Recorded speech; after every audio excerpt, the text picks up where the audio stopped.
Welcome to Spotlight On. I'm LaShanda McEwen. Playing soccer in college is a dream come true for some athletes. Joining me today is James Mohamed Sesay. He's the #1 goal scorer in the nation so far with 15 goals in 8 games. He's also the driving force behind the team's success, and last year, he led the team to the national finals in New York. Thanks for joining me. Thank you.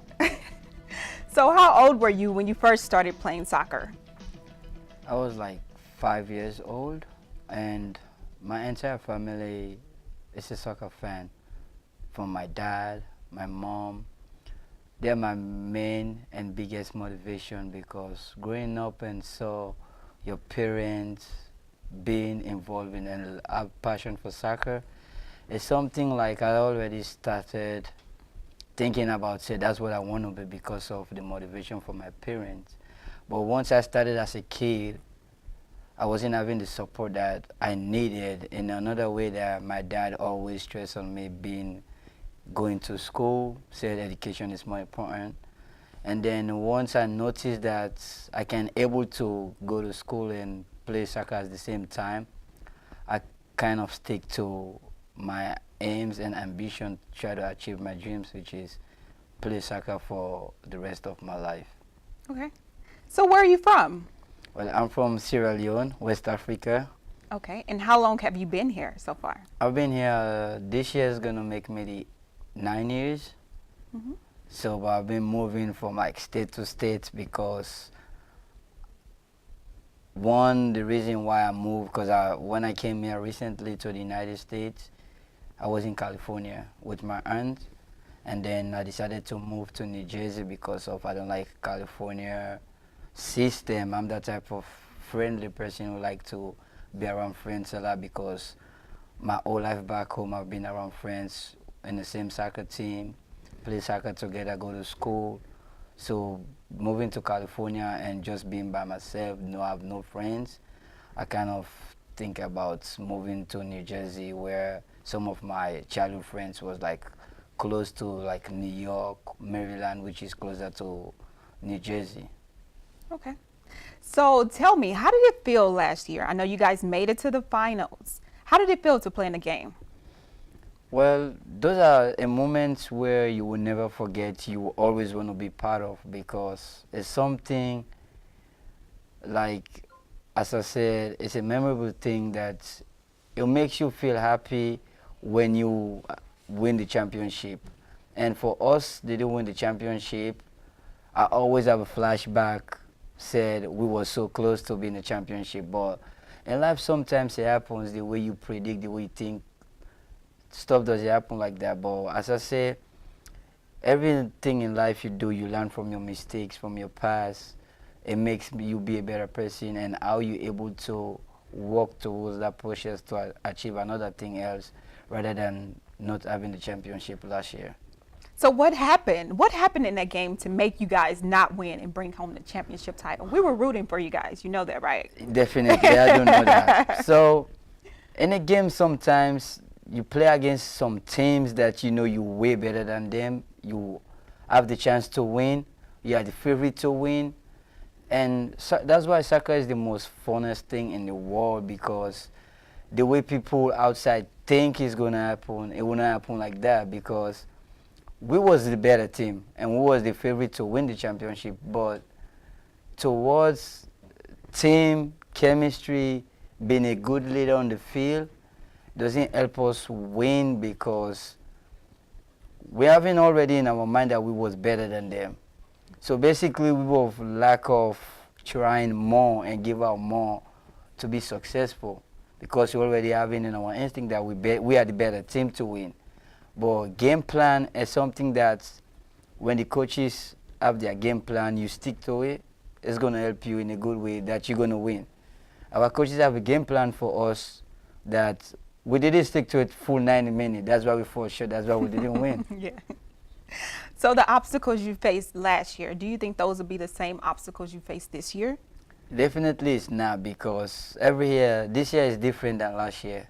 This year we have a lot of new players from different background, different nationality, different lifestyle, and the program is different. We might play in the same schools as last year, but everything, the system is changed. Everything is different. It might be easy last year. It's going to be tough this year. Okay. Because now a lot of people, team and defenders and players who play against me last year, they already, basically, they have it in their mind like, oh, we already played against him last year, so it's the same person. We know how to play him. But as I said, things change. My mentality and the team motive is to win the national championship. And my main goals is to show people that this year I'm a different old player. I'm a whole different human being. Being able to take care of my school business that was affecting me last year. I kind of fall short with some of my classes. It affects some of my games performance. But as I say, everything that you go through, you learn from it. So I try to be a better student and athlete this year, that I don't want anything towards out of the field to affect me towards my game. Okay. So you're #1 in the nation for game-winning goals. How does that make you feel? It makes me feel more determined and have more passion and more confidence and keep believing on myself. Because the first thing in life, you have to believe in yourself for somebody else to believe on you. And I'm the type of person, I don't want to feel too comfortable, too satisfied to where I'm at right now. And people always say, what do you do? How do you able to score that many goals?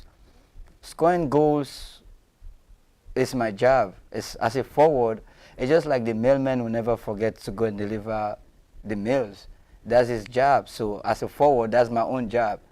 And scoring goals is not, people find it difficult because they stop trying.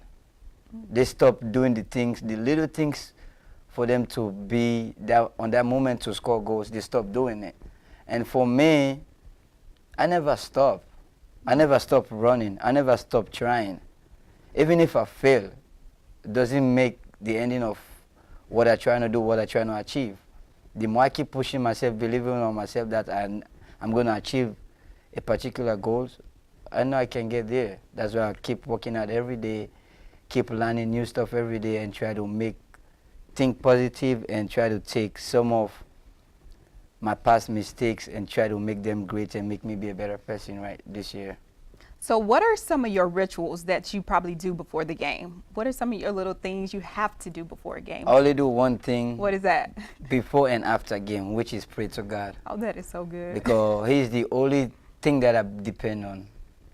He's the only thing I depend on. Even that's the main reason why I love the team. I love the boys in the team, the coaching staff. Before each and every game, we pray as a team, as a family, because right now, we are not only a teammate, we are family, we are brothers. We are not building this relationship for now, we're building it, for the next level where we're going to be in the same team like for the future or play against each other for the future.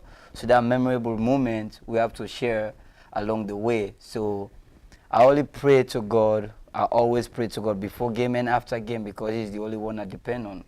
Okay. So it seems like you have a very, very strong mentality. How do you keep that up? How do you maintain it, even during hard times? How do you do it? It's a psychology thing because sometimes the way you approach things, the way our situation going on with the team, your personal life, your school, your job, your family, anything that's you respond to, it has to be positive because if things are going negative and you started thinking negative, everything's going to fall apart. So as for me, I never take anything for granted. I have a lot of hiccups in my life, a lot of personal stuff. But I don't want to take those personal stuff towards my school, towards my soccer game, towards my team. Because if I keep doing that, everything going to fall apart. My team not going to have the best of me that they deserve and they needed. My education, everything going to fall short. So I never take anything for granted. I just keep working at it, just keep believing that if I try, I fail, I will never stop trying and I will never stop doing what I want to do, what I want to achieve in life. Yeah. So what is it that you want to achieve in life? The first thing that I want to achieve in life is finish my education and get my degree, try to move to university and finish my university and get a better career in life. And the two most thing is making as a professional soccer player to able to help my family back home and my family here. Okay. Now, what do you do in off season? Because you have some really big arms and some really strong legs. So what is it that you're doing in the off season that keep your body so fit? This question like this make me laugh because my assistant coach, which is Coach Raul Herrera, he always asks me, James, what do you do? What do you do off season? What do you do when we give you guys a day off?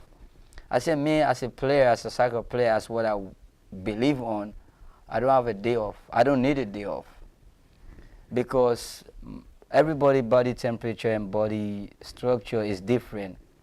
For me to be able to 100% be available to play, run all the time, my body have to stay at least active. That's why I don't have a day off. During off time or off season, I just run.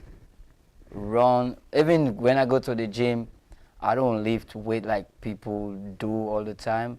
I just do the basic that I just want to keep my muscles and keep my blood flowing. I just do little stuff that's gonna help me to stay healthy.